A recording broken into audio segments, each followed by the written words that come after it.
कोई कलाकारी जाने करता है। क्या बोल रहे थे? केमिकल बॉन्डिंग, केमिकल बॉन्डिंग ये सबसे ज्यादा इंपॉर्टेंट चैप्टर है इनऑर्गेनिक को पढ़ने के लिए। मतलब बहुत ही इंपॉर्टेंट इनऑर्गेनिक अगर आपको सीखना है तो चैप्टर को अच्छे से समझना है। देखो केमिकल बॉन्डिंग में हम लोग पिछले क्लास में पढ़े थे आयनिक बॉन्ड, कोवैलेंट बॉन्ड और कोऑर्डिनेट बॉन्ड। 3 टाइप के बॉन्ड हम लोग सीखे थे, आयनिक, कोवैलेंट और कोऑर्डिनेट। अगर देखा जाए तीनों का थोड़ा सा हम लोग डिफरेंस समझ लेते हैं फिर आगे बढ़ते हैं। देखो आयनिक में क्या होता था, ये कैटायन और एनायन के बीच में लगने वाला फोर्स ऑफ अट्रैक्शन है।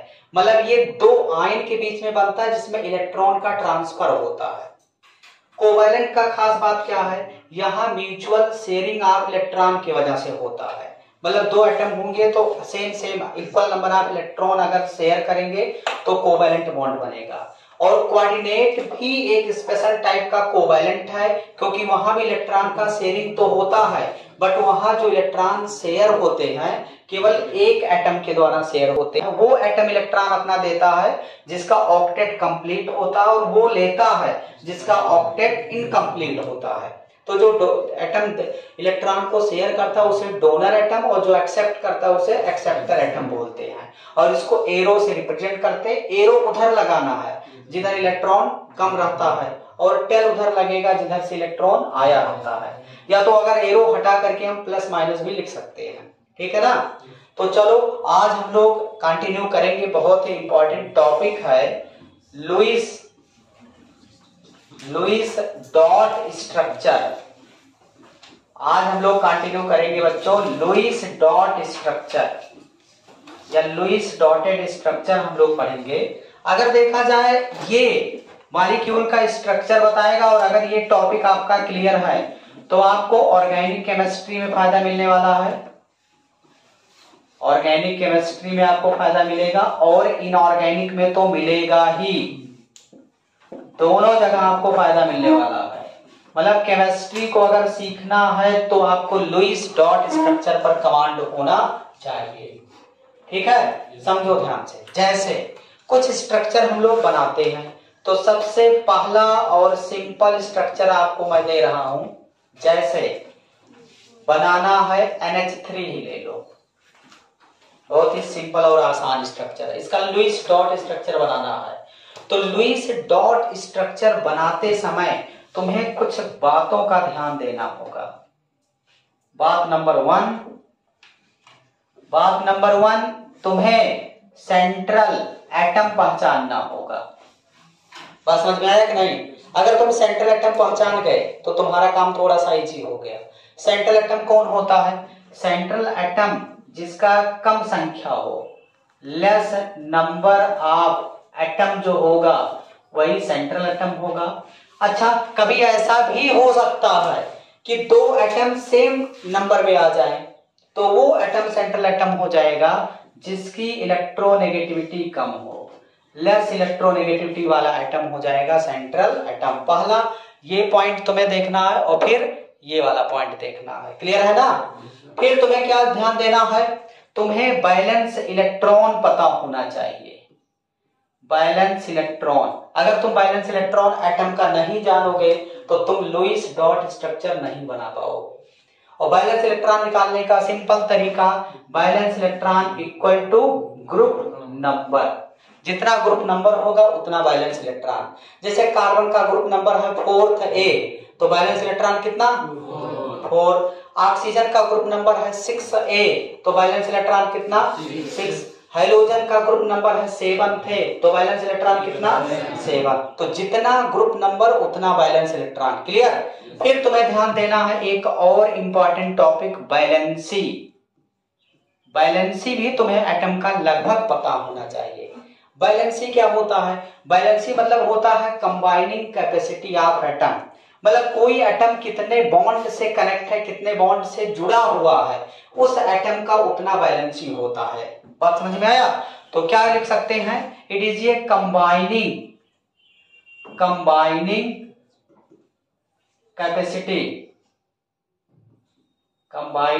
Capacity of atom. एटम का जो कंबाइनिंग कैपेसिटी होता है उसे क्या बोलते हैं? वैलेंसी। जैसे कुछ इंपॉर्टेंट एटम का मैं वैलेंसी लिख देता हूं और सबको पता होना चाहिए हमेशा। जैसे कार्बन का अगर बात किया जाए, कार्बन, तो कार्बन का अगर देखा जाए वैलेंस इलेक्ट्रॉन कितना? 4, सभी को पता है। और इसकी वैलेंसी फिर क्या हो जाएगा? इसकी वैलेंसी हो जाएगा 4। जैसे आप सल्फर ले लो या ऑक्सीजन ले ले, ऑक्सीजन, तो ऑक्सीजन के पास वैलेंस इलेक्ट्रॉन कितना? 6, तो वैलेंसी कितना? हाँ, वैलेंसी यहाँ 2 ही रह जाएगा, क्योंकि 6 इलेक्ट्रॉन है। 2 इलेक्ट्रॉन अगर इसको मिल जाए तो ये ऑक्टेट अपना कंप्लीट कर लेगा, तो केवल ये 2 बॉन्ड बनाना पसंद करेगा, ऐसा नहीं कि 6 बॉन्ड बना देगा। तो वैलेंस इलेक्ट्रॉन और वैलेंसी सेम भी हो सकते हैं, डिफरेंट भी हो सकते हैं, दोनों अलग अलग चीजें हैं, ध्यान देना। वैलेंसी मतलब आउटर मोस्ट सेल में, यानी वैलेंस सेल में प्रेजेंट इलेक्ट्रॉन होता है वैलेंस इलेक्ट्रॉन। और वैलेंसी मतलब कंबाइनिंग कैपेसिटी ऑफ एटम, मतलब नंबर ऑफ कितना बॉन्ड जुड़ा हुआ है एटम से, वही उसकी वैलेंसी होती है। जैसे मान लिया फ्लोरीन ले लो आप, फ्लोरीन, तो फ्लोरीन का अगर देखा जाए वैलेंस इलेक्ट्रॉन कितना? Valence electron 7। लेकिन अगर आपसे कहा जाए वैलेंसी कितना, तो इसका वैलेंसी इक्वल टू हो जाएगा 1, क्योंकि 7 इलेक्ट्रॉन है, ऑक्टेट के लिए 1 इलेक्ट्रॉन का रिक्वायरमेंट है, तो वैलेंसी हो जाएगा कितना? 1। अब वैलेंसी अलग अलग भी होता है, वेरिएबल वैलेंसी के भी होते हैं, कुछ एलिमेंट ऐसे भी होते हैं जो वेरिएबल वैलेंसी शो करते हैं। वेरिएबल वैलेंसी कौन शो कर सकता है? जो थर्ड पीरियड के एलिमेंट है। जैसे मान लिया सल्फर ले लो तुम, तो सल्फर का अगर देखा जाए तो वैलेंस इलेक्ट्रॉन कितना है? सल्फर का वैलेंस इलेक्ट्रॉन 6 है। लेकिन अगर इसकी वैलेंसी की बात किया जाए, सल्फर की अगर वैलेंसी की बात किया जाए, तो इसकी वैलेंसी 2 भी हो सकता है, इसकी वैलेंसी 4 भी हो सकता है, इसकी वैलेंसी 6 भी हो सकता है। तो ज्यादा वैलेंसी शो किया कि नहीं? तो ज्यादा वैलेंसी शो किया, इसीलिए सल्फर वेरिएबल वैलेंसी शो कर रहा है। तो ऐसा एलिमेंट जो एक से ज्यादा वैलेंसी शो करे उसे क्या बोलते हैं? Variable valency. तो ऐसा भी सवाल आ सकता है आपके एग्जाम में कि which of the following atom show variable valency. तो जो थर्ड पीरियड के एलिमेंट है वो वेरिएबल वैलेंसी शो कर सकते हैं। वेरिएबल वैलेंसी शो वही कर पाएगा जिसके पास स्पेस होगा, वैकेंट ऑर्बिटल होंगे, वही वेरिएबल वैलेंसी शो कर सकता है। जैसे अगर ये 2 वैलेंसी किसके साथ शो कर सकता है? जैसे आपने देखा होगा एग्जांपल, जैसे H2S ले लो, तो H2S में valency of sulphur, valency of sulphur कितना? 2। अगर आपसे कहा जाए कि बताइए SO2 में सल्फर की वैलेंसी, तो valency of sulphur equal to 4 हो जाएगा। Valency of sulphur equal to कितना? 4। अगर आपसे कहा जाए SO3 में सल्फर की वैलेंसी, तो valency of sulphur equal to कितना हो जाएगा? 6। तो देखो 3 वैलेंसी शो कर रहा है, इसका मतलब ये वेरिएबल वैलेंसी शो करेगा। जैसे एक एग्जांपल और ले लो, फास्फोरस ही ले लो, तो अगर देखा जाए इसके वैलेंस इलेक्ट्रॉन की बात करें तो कितना वैलेंस इलेक्ट्रॉन? 5 होगा। बट अगर इसके वैलेंसी की बात किया जाए, इसके वैलेंसी की बात करें तो ये कितनी वैलेंसी शो कर सकता? 2। ये 2 वैलेंसी शो करेगा। 5 है, कितना इलेक्ट्रॉन और ले सकता है? 3, तो 3 एक तो शो करेगा और एक 5, पांचों शेयर कर जाए तो 2 वैलेंसी शो करेगा, 3 और 5। जैसे कुछ एग्जांपल आपको पहले से पता है, जैसे PCl5, PCl3 ले लो, तो PCl3 में अगर देखा जाए वैलेंसी कितना हो जाएगा? Valency of phosphorus, valency of phosphorus equal to 3। ऐसे PCl5 में वैलेंसी कितना? तो valency of phosphorus equal to 5। तो देखो 2 टाइप की वैलेंसी हो गया ना, 2, 3 और 5। तो फास्फोरस भी यहाँ वेरिएबल वैलेंसी शो कर रहा है। क्लियर है कि नहीं? तो कुल कहने का मतलब ये है कि अगर कोई एटम एक से ज्यादा वैलेंसी शो करे तो कम समझ लेना वो क्या शो कर रहा है? Variable valency. या एक से ज्यादा ऑक्सीडेशन स्टेट शो करे तो वो वेरिएबल ऑक्सीडेशन स्टेट बोला जाता है। तो ऑक्सीडेशन स्टेट एक चैप्टर आएगा रिडॉक्स रिएक्शन, तो वहां डिटेल में हम लोग पढ़ेंगे। तो अब इसका हम लोग इतना बेसिक चीजें तुम्हें पता होना चाहिए। बेसिक रिक्वायरमेंट ये है लुईस डॉट स्ट्रक्चर को बनाने के लिए। देखिए जैसे सेंट्रल एटम यहाँ कौन है? नाइट्रोजन। नाइट्रोजन के वैलेंस शेल में इलेक्ट्रॉन 5 इलेक्ट्रॉन ऐसे बना दिया। कितने हाइड्रोजन हैं? 3 हाइड्रोजन। हाइड्रोजन ऐसे बना दो 1 2 3। हाइड्रोजन के वैलेंस शेल में इलेक्ट्रॉन 1 2 3। एक इलेक्ट्रॉन सबका हो गया ना। अच्छा बताओ हाइड्रोजन मैक्सिमम कितना इलेक्ट्रॉन ले सकता है? 1 इलेक्ट्रॉन और ले सकता है ना। मैक्सिमम अपने पास 2 ही रख सकता है। तो 1 इलेक्ट्रॉन इससे शेयर किया, 1 इलेक्ट्रॉन इससे शेयर किया। हाइड्रोजन अपना स्टेबल हो चुका है ट्रिपलेट फॉलो करके। तो नाइट्रोजन पागल तो है नहीं कि अपना तीनों इलेक्ट्रॉन दे देगा, वो शेयर करेगा। तो जब इनसे 1 इलेक्ट्रॉन लेगा तो 5 1 6, इनसे लिया 7, इनसे लिया 8। तो अगर देखा जाए इसका स्ट्रक्चर अगर देखें तो नाइट्रोजन यहाँ देखो 1 1 इलेक्ट्रॉन मिल रहा है ना। तो यहाँ नाइट्रोजन सिंगल बॉन्ड हाइड्रोजन, यहाँ देखो 1 1 इलेक्ट्रॉन मिला सिंगल बॉन्ड हाइड्रोजन, 1 1 इलेक्ट्रॉन मिला सिंगल बॉन्ड हाइड्रोजन। अभी 2 इलेक्ट्रॉन ऐसे बचे हुए हैं। तो ये लुईस डॉट स्ट्रक्चर है किसका? अमोनिया का। क्या है? अमोनिया का लुईस डॉट स्ट्रक्चर है। अगर तुम लुईस डॉट स्ट्रक्चर बना लेते हो तो क्या क्या बता सकते हो? Number of bonded electron, number of non bonded electron, number of lone pair electron, hybridisation निकाल सकते हो, ज्योमेट्री बता सकते हो, बॉन्ड एंगल बता सकते हो, एसिडिटी बता सकते हो, बेसिसिटी बता सकते हो। मतलब सारा प्रॉपर्टी डिपेंड करता है लुईस डॉट स्ट्रक्चर पर। तो लुईस डॉट स्ट्रक्चर आपका कमांड है तो आपका रास्ता आगे आसान हो जाएगा। तो सबसे पहले आप इसको नोट करिए और फिर आगे बढ़ते हैं। लिख लीजिए। चलो आगे बढ़ते हैं बच्चों। देखिए हम लोग कुछ इंपॉर्टेंट मॉलिक्यूल का लुईस डॉट स्ट्रक्चर ड्रा करते हैं। जैसे एक एग्जांपल ले लीजिए आप H2SO4 H2SO4 ले लो। बताना सेंट्रल एटम यहाँ कौन है? Sulphur central atom. सल्फर ऐसे बना दो। बैलेंस शेल में इलेक्ट्रॉन कितना? 6 इलेक्ट्रॉन है। कितने ऑक्सीजन है? तो 4 ऑक्सीजन आप लिख दो। 4 ऑक्सीजन 1 2 3 4। उसके बाद कितने हाइड्रोजन है? 2। तो हाइड्रोजन को सबसे किनारे लिखते हैं। हाइड्रोजन को बीच में नहीं लिखना है क्योंकि हाइड्रोजन मैक्सिमम एक ही बॉन्ड से कनेक्ट हो सकता है। ऑक्सीजन के बैलेंस शेल में इलेक्ट्रॉन होता है 6 इलेक्ट्रॉन। सभी ऑक्सीजन के बैलेंस शेल में 6 इलेक्ट्रॉन और हाइड्रोजन के बैलेंस शेल में 1 इलेक्ट्रॉन। तो चलो हाइड्रोजन से स्टार्ट कर देते हैं बॉन्डिंग। अगर देखा जाए हाइड्रोजन को 1 इलेक्ट्रॉन इधर से मिल गया और इस वाले हाइड्रोजन को 1 इलेक्ट्रॉन इधर से मिल गया। हाइड्रोजन आपका स्टेबल ना। अब अगर देखा जाए ये ऑक्सीजन क्या करेगा? सबसे किनारे वाले को स्टेबलाइज करते चलना है। अगर देखा जाए ये किनारे वाला ऑक्सीजन एटम इधर से एक ऑक्सीजन पर जाएगा 1 इलेक्ट्रॉन और 1 इधर से, ऑक्टेट कंप्लीट। यहाँ देखिए 1 इलेक्ट्रॉन इधर से मिल गया, 1 इलेक्ट्रॉन इधर से, इसका भी ऑक्टेट कंप्लीट ना। अगर देखा जाए इसके पास 8 इलेक्ट्रॉन हो चुका है, 8 इलेक्ट्रॉन।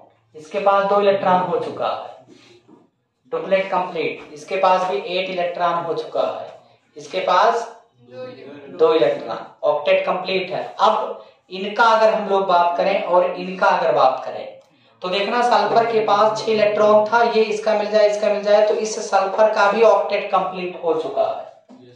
हो गया कि नहीं? तो बताओ जब सल्फर का ऑक्टेट कंप्लीट है और यहाँ ऑक्सीजन है, ऑक्सीजन के पास 6 इलेक्ट्रॉन है, इसका ऑक्टेट कंप्लीट है, तो यहाँ एक स्पेशल टाइप का शेयरिंग होगा कि नहीं? मतलब ये दोनों इलेक्ट्रॉन कोऑर्डिनेट बॉन्ड के थ्रू इसको दे देगा और ये भी दोनों इलेक्ट्रॉन कोऑर्डिनेट बॉन्ड के थ्रू इस ऊपर वाले ऑक्सीजन को दे देगा कि नहीं? तो यहाँ भी कोऑर्डिनेट बॉन्ड के थ्रू ये इलेक्ट्रॉन इसको दे देगा। तो अगर देखा जाए इस टाइप का बॉन्डिंग बनेगा कि नहीं? इस टाइप का बॉन्डिंग बन जाएगा ना। ऐसे देखना सल्फर कोऑर्डिनेट बॉन्ड ऑक्सीजन, ऐसे और बाकी 6 इलेक्ट्रॉन ऐसे बचा हुआ है। कोऑर्डिनेट बॉन्ड ऑक्सीजन, बाकी 6 इलेक्ट्रॉन ऐसे बचा है। और यहाँ single bond oxygen, single bond hydrogen, यहाँ 4 इलेक्ट्रॉन बचा है। सिंगल बॉन्ड ऑक्सीजन 4 इलेक्ट्रॉन और सिंगल बॉन्ड हाइड्रोजन। तो ये स्ट्रक्चर बना। अगर तुमसे कहा जाए नंबर ऑफ कोवैलेंट बॉन्ड कितना है,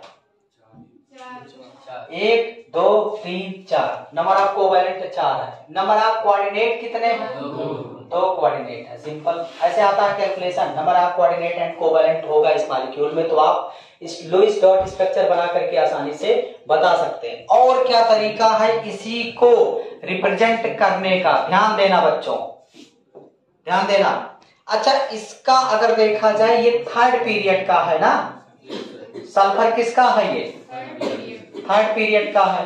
और जब थर्ड पीरियड का है तो इसके पास मैक्सिमम कितने इलेक्ट्रॉन हो सकते हैं, मैक्सिमम इलेक्ट्रॉन इसके पास 18 हो सकते हैं। और है कितना, 8 ही है, 8 ही है ना। तो 18 रख सकता है। तो क्या कोई ऐसा पागल है कि 8 18 रख सकता, 8 है वो 8 ही में किसी को डोनेट करने लगेगा, मतलब शेयर कर देगा, केवल अपने साइड से किसी को कंट्रीब्यूट कराएगा, ऐसा कोई नहीं है। अगर देखा जाए तुम्हारा पोटेंशियल है आईएएस बनने का, तो तुम क्या सफाई कर्मी तक ही लिमिट रहोगे क्या, तुम सोचो कि और वहां तक जाने का, क्योंकि तुम्हारे पास कैपेसिटी है कि नहीं। कैपेसिटी ना होता तो अलग बात है। तो ये इलेक्ट्रॉन शेयर नहीं करेगा अपने साइड से, ये म्यूचुअल शेयरिंग करने की कोशिश करेगा कि इसका भी इलेक्ट्रॉन ऑक्सीजन का भी मिल जाए हमें। तो अगर 8 इलेक्ट्रॉन है ऑक्सीजन का भी मिल जाएगा तो 8 तो 10, और इस ऑक्सीजन का मिल गया तो 10 2 12, तो लगभग पहुंच रहा है कि नहीं। तो हर कोई अपने मैक्सिमम पर पहुंचना चाहता है। तो यानी इस कोऑर्डिनेट बॉन्ड को हम लोग डबल बॉन्ड में कन्वर्ट कर सकते हैं। क्यों कर सकते हैं, क्योंकि सल्फर के पास वैकेंट ऑर्बिटल है, ये अपना ऑक्टेट एक्सपेंड कर सकता है। बात समझ में आया। तो क्या लिख सकते हैं, ऐसे देखना, sulphur double bond oxygen, double bond oxygen, oxygen single bond hydrogen, oxygen single bond hydrogen. अब अगर देखा जाए इस सल्फर के पास कितना इलेक्ट्रॉन, 2 2 4 2 6 2 8 2 10 2 12, तो यानी सही है। और ऑक्सीजन का काउंट करें कितना इलेक्ट्रॉन, तो देखो 2 2 4 2 6 2 8, इसका भी ऑक्टेट कंप्लीट है।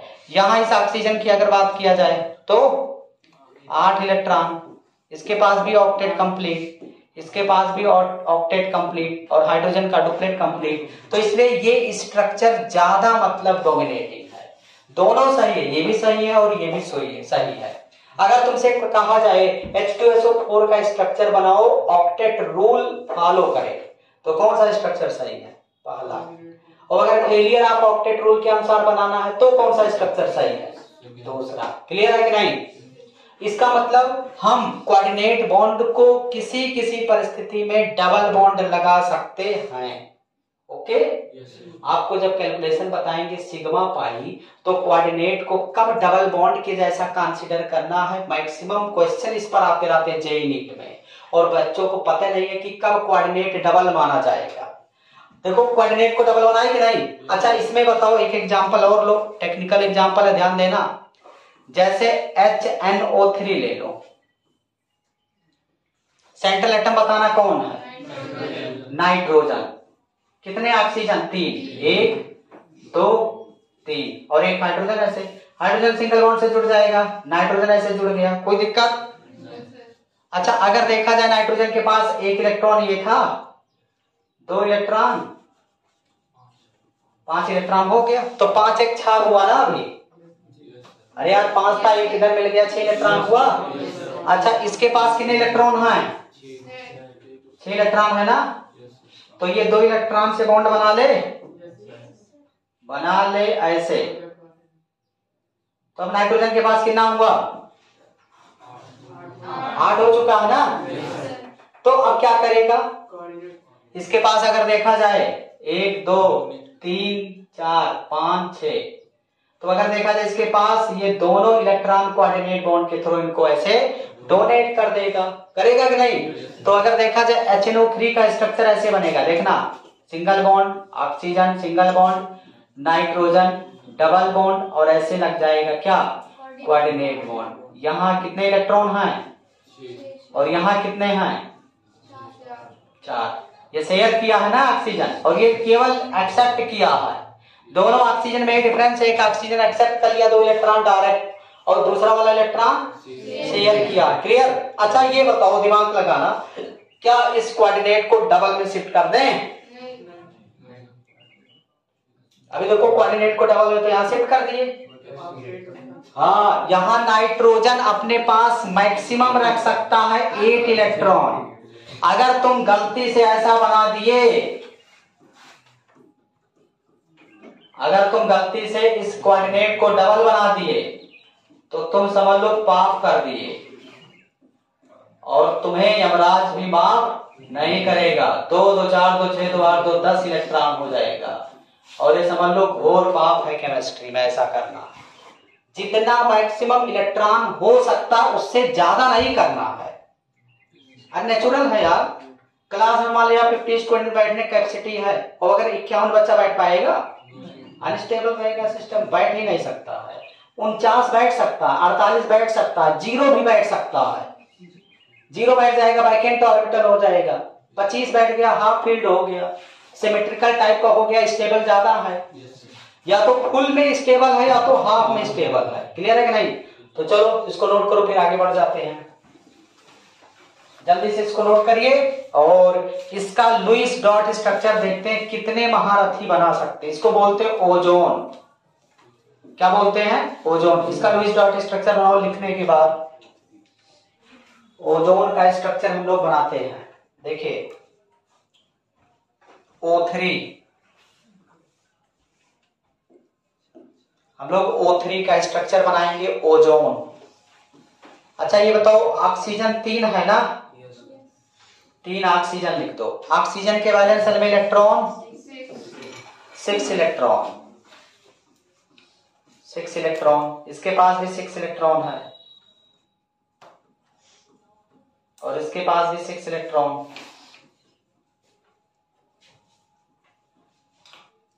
अब अगर देखा जाए तो 2 ऑक्सीजन अपना इलेक्ट्रॉन शेयर कर सकते हैं, 2 इलेक्ट्रॉन। तो 2 इलेक्ट्रॉन ये इसको मिल गया, और 2 इलेक्ट्रॉन इसका इसको मिल गया। तो ये दोनों ऑक्सीजन एटम ऐसे ऐसे बना देंगे, और इसके पास कितना इलेक्ट्रॉन बचा रह गया? 4 इलेक्ट्रॉन ऐसे बचा रह गया, और इसके पास भी कितना? 4 इलेक्ट्रॉन। इसका ऑक्टेट कंप्लीट है, इसका भी ऑक्टेट कंप्लीट है। अगर देखा जाए इस ऑक्सीजन के पास 6 इलेक्ट्रॉन है, तो ऑक्टेट कंप्लीट है, इसके पास 6 इलेक्ट्रॉन है, इलेक्ट्रॉन की कमी है, तो यहाँ क्या होगा? ये दोनों इलेक्ट्रॉन इसको कोऑर्डिनेट बॉन्ड के थ्रू डोनेट कर दिए जाएंगे। तो अगर देखा जाए स्ट्रक्चर ये है ऐसे, और यहाँ ऐसे लग जाएगा क्या? Coordinate bond. कितना इलेक्ट्रॉन? 6 इलेक्ट्रॉन यहाँ ऐसे नॉन बॉन्डेड बच जाएगा, और 4 था, यहाँ कितना बचा? 2, और यहाँ ऐसे 4। अब अगर देखा जाए इसके पास टोटल इलेक्ट्रॉन 2 2 4 2 6 2 8, इसके पास 2 2 4 2 6 2 8, इसके पास 6, और इस बॉन्ड में 2 है तो 8। तो सबका ऑक्टेट कंप्लीट है, तो ये स्ट्रक्चर बन गया। क्लियर है कि नहीं? अगर देखा जाए इसी से मिलता जुलता एक एग्जांपल हम लोग लेते हैं, SO3, SO2। तो सेंट्रल एटम सल्फर, ऑक्सीजन 2 है, ऑक्सीजन बना दिया। सबके वैलेंस शेल में अगर देखा जाए इलेक्ट्रॉन कितना है? 2 इलेक्ट्रॉन, 4 2 6 इलेक्ट्रॉन। यहाँ भी 6 इलेक्ट्रॉन ऐसे, और यहाँ भी कितने? 6 इलेक्ट्रॉन ऐसे हैं ना। अब अगर देखा जाए तो ऑक्सीजन का डुप्लेट कंप्लीट होना चाहिए, तो ऑक्सीजन क्या करेगा? ऑक्टेट कंप्लीट होना चाहिए, सॉरी।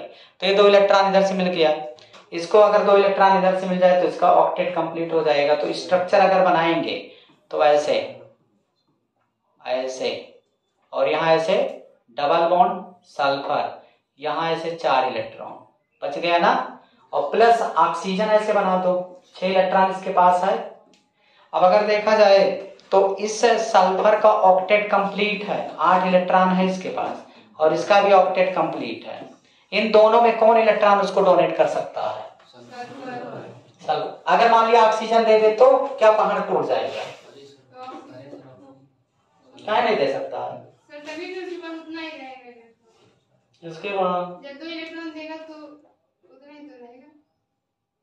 तो सल्फर के बाद तो उधर रहेगा। सल्फर का ऑक्टेट कंप्लीट है। तो ऑक्सीजन का नहीं कंप्लीट है। अभी इसका अरे इस ऑक्सीजन की बात मैं कर रहा हूँ। अगर ये दोनों में से कोई दे दे तो कोई दिक्कत है क्या? दूर इसलिए नहीं देगा, घुमा दिया जाए, घुमाया भी तो जा सकता है। अरे यार सिंपल, वही इलेक्ट्रॉन शेयर कर पाएगा जिस, मान लिया दोनों सेम कंडीशन में आ रहा है तो इलेक्ट्रोनेगेटिविटी कम वाला देना पसंद करेगा।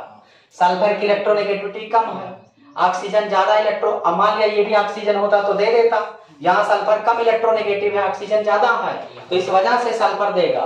तो अगर देखा जाए ये अपना इलेक्ट्रॉन कोऑर्डिनेट बॉन्ड के थ्रू इसको दिया तो बन जाएगा ऐसे, देखना, double bond sulphur coordinate bond oxygen, और ऐसे 6 इलेक्ट्रॉन, यहाँ कितना बचा और यहाँ कितना बचा, octet complete, octet complete, octet complete. अच्छा क्या इस कोऑर्डिनेट को डबल में बदल दें तो कोई प्रॉब्लम हो जाएगा क्या? और ये चाहेगा कि हम डबल हो जाएं, ये भी चाह रहा है कि हम डबल हो जाएं, क्योंकि डबल होने से इसको फायदा मिल रहा है। अब ये ऑक्टेट कंप्लीट कर रहा है, ये अपना ऑक्टेट एक्सपेंड करने की कैपेसिटी रख रहा है ना, तो इस कोऑर्डिनेट को डबल में मतलब ये इलेक्ट्रॉन देना नहीं पसंद करेगा कि केवल अपने तरफ से कंट्रीब्यूट करेगा, ये सोचेगा कि म्यूचुअल शेयरिंग हो जाए, ज्यादा सही है। तो क्या करेंगे, ऐसे इसको ऐसे बना सकते हैं ये। अब इसके पास कितना बचा 4, इसके पास कितना बचा 2, इसके पास कितना बचा, सबका देखो, इसका ऑक्टेट कंप्लीट, इसका ऑक्टेट कंप्लीट, और बीच वाले का होना भी चाहिए, कोई दिक्कत नहीं है ना। तो मतलब ये भी सही है, ये भी सही है। अगर फेलियर ऑफ ऑक्टेट के आधार पर अगर स्ट्रक्चर बनाना है तो ये, और ऑक्टेट रूल को फॉलो के आधार पर बनना है तो ये सही होगा। क्लियर है कि नहीं? अच्छा यहाँ क्या फेल कर सकते हैं ऑक्टेट रूल को? यहाँ डबल नहीं कर सकते क्योंकि ऑक्सीजन के पास 8 से ज्यादा नहीं हो सकता। क्लियर है ना? बनाओ फिर आगे बढ़े। इसका लुईस डॉट स्ट्रक्चर बना दो, इधर वाला मिटा दें। चलो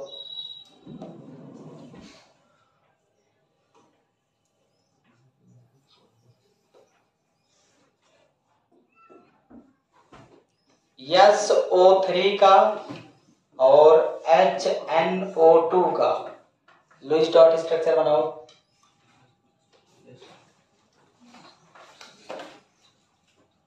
बन जाएगा ना? बनाओ।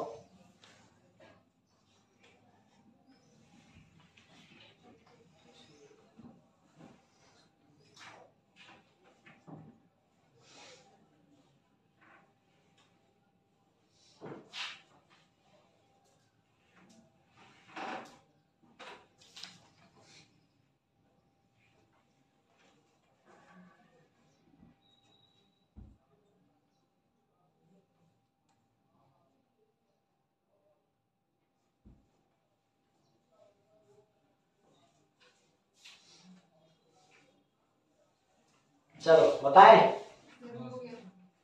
सल्फर अब तुरंत ऐसे कर देना चाहिए यार, अब स्पीड में अगर बनाना है तो तुरंत ऐसे। सल्फर सेंट्रल एटम ना, बोलो अमन, कितने ऑक्सीजन है? 3 यार। Double bond, double bond, double bond, तुरंत बन गया। ऑक्सीजन की वैलेंसी दो, तुरंत जोड़ लिया ना।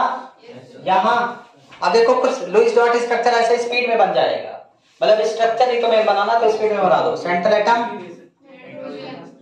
सिंगल बॉन्ड बना दिया, एक ही ऑक्सीजन तो बचा, बस।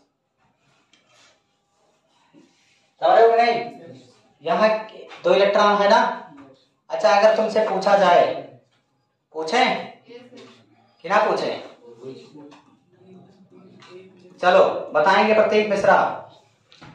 Total number of non bonded electron in this in above molecule. 2 2 4 2 6 2 8 2 10। बहुत सही, very good. Total number of bonded electron, तो 4 2 6 2 8 ना। Number of lone pair electron, तो जितना नॉन बॉन्डेड है उसका आधा, तो कितना 5 लोन पेयर है। इतने सवाल भी आ सकते हैं, बैठ जाओ लिखते रहो फटाफट, लिख रहे हो ना। अगला लिख नहीं पा रहे हो तो लिखो तेजी से।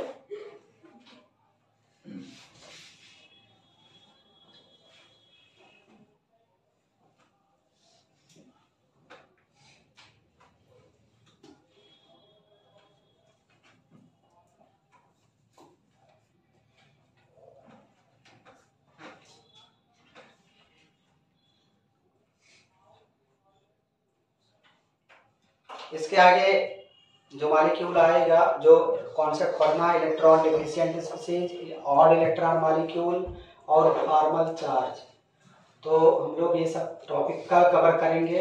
लगभग हमें लगता है कि इस चैप्टर का 40 से 50% चैप्टर हम लोग दीपावली के पहले कवर कर ले जाएंगे। और अभी कितना दिन हुआ स्टार्ट हुए? अभी 3 4 5 लेक्चर हुआ लगभग। तो इधर स्पीड में हो रहा है इसलिए क्योंकि पीरियोडिक टेबल वगैरह क्लियर है तो तेज चल रहा है। अब ये चैप्टर जब पढ़ लोगे तो इनऑर्गेनिक का कोई भी चैप्टर फटाफट समझ में आने लगेगा और स्पीड बढ़ जाता है। स्टार्टिंग के चैप्टर ज्यादा टाइम लगते हैं लेकिन बाद में बहुत तेज रिकवर होता है। और अगर कॉन्सेप्ट नहीं क्लियर है तो बाद में भी बहुत टाइम टेकिंग रहता है, फिर आप बोरिंग लगेगा, फिर तुम तैयार नहीं कर पाओगे। जानते हो जब जैसे जो बाहर जाते हैं बच्चे तैयारी करने, तो वहां बेस बहुत मतलब स्लो मोशन में नहीं चलता, वहां एक कांस्टेंट स्पीड में सब चैप्टर फटाफट निकलता है। तो जो कमजोर बच्चा है, एवरेज बच्चा, वो पकड़ नहीं पाता है क्योंकि बेस तैयार नहीं है। जितना टाइम वो अंतिम वाले चैप्टर में देंगे उतना स्टार्टिंग में चैप्टर में देंगे, तो स्पीड में थोड़ा ज्यादा जाता है। और हम लोगों का रियल ये है कि स्टार्टिंग वाले चैप्टर जो कंसेप्चुअल उसमें ज्यादा टाइम देते हैं और बाद वाले चैप्टर थोड़ा स्पीड में चलते हैं, तो तेजी से बच्चा कवर कर लेता है। तो हटा सकते हैं। चलो इसका स्ट्रक्चर सब लोग बना सकते हैं कि नहीं बच्चों? बच्चा लोग वाटर देखे हो कभी कि नहीं? और वाटर में एसिड डाल दें तो क्या बनता है? हाइड्रोनियम आयन बन जाएगा ना। वाटर में एसिड डाल दो तो हाइड्रोनियम आयन तो बनेगा। तो इसका स्ट्रक्चर पता है वाटर का? कितने इलेक्ट्रॉन बैलेंस में? 6 इलेक्ट्रॉन। ये तो पढ़े हो। तो 2 हाइड्रोजन ऐसे जुड़ गया ना, पी शेप्ड ज्योमेट्री इसका होता, इसका हाइड्रोजन के साथ रिएक्शन करा दो तो क्या दोनों में अट्रैक्शन होगा कि नहीं? सिर्फ इसके पास इलेक्ट्रॉन इनसफिशिएंट है और इसके पास इलेक्ट्रॉन सफिशिएंट है, तो कोऑर्डिनेट बॉन्ड नहीं बन जाएगा यार ना। तो क्या करेगा काजिम? ये दोनों इलेक्ट्रॉन इधर जाएगा ना ऐसे, तो दोनों इलेक्ट्रॉन जब देगा तो ऐसे ही तो बनेगा बच्चा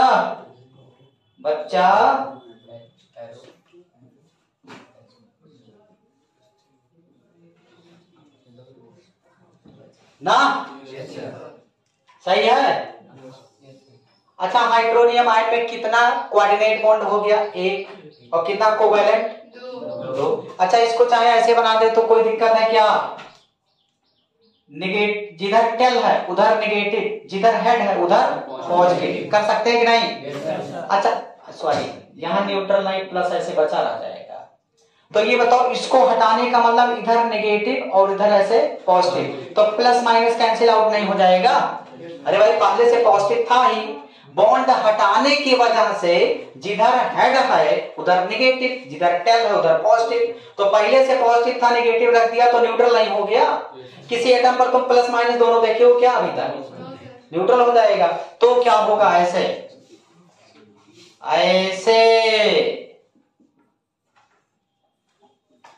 और यहां ऐसे 2 इलेक्ट्रॉन बचा रह जाएगा, इस पर हो जाएगा ऐसे प्लस चार्ज। इसी को ऐसे भी लिख सकते हैं प्यार से बच्चों, और इसी को 10th में बोला गया था क्या? हाइड्रोनियम।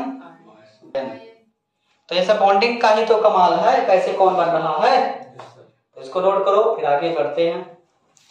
इसको नोट करिए बच्चों, लुईस डॉट स्ट्रक्चर अगर देखा जाए पूरे मॉलिक्यूल का बनाया जाए तो बहुत टाइम लग जाएगा। तो और रिस्पॉन्सिबिलिटी तुम्हारा क्या है कि जितना बुक में दिया है, कोई रेफरेंस बुक फॉलो करो या एनसीईआरटी फॉलो करो, जितने मॉलिक्यूल दिए गए हैं उनका तुम्हें स्ट्रक्चर बनाने की कोशिश करना चाहिए। और अगर किसी का स्ट्रक्चर ना बना पाओ तो हमसे अलग से पूछ लिया करो कि सर इसका स्ट्रक्चर क्या बनेगा। बात समझ में आया कि नहीं। मैक्सिमम तुम्हें जितना मॉलिक्यूल तुम्हें दिखे बुक में सबका लगभग स्ट्रक्चर बनाने का कोशिश करते रहना चाहिए। ना आने की स्थिति में हमसे पूछा करो, ठीक है बच्चों। तो मिलते हैं कल नए टॉपिक के साथ। Okay, thank you.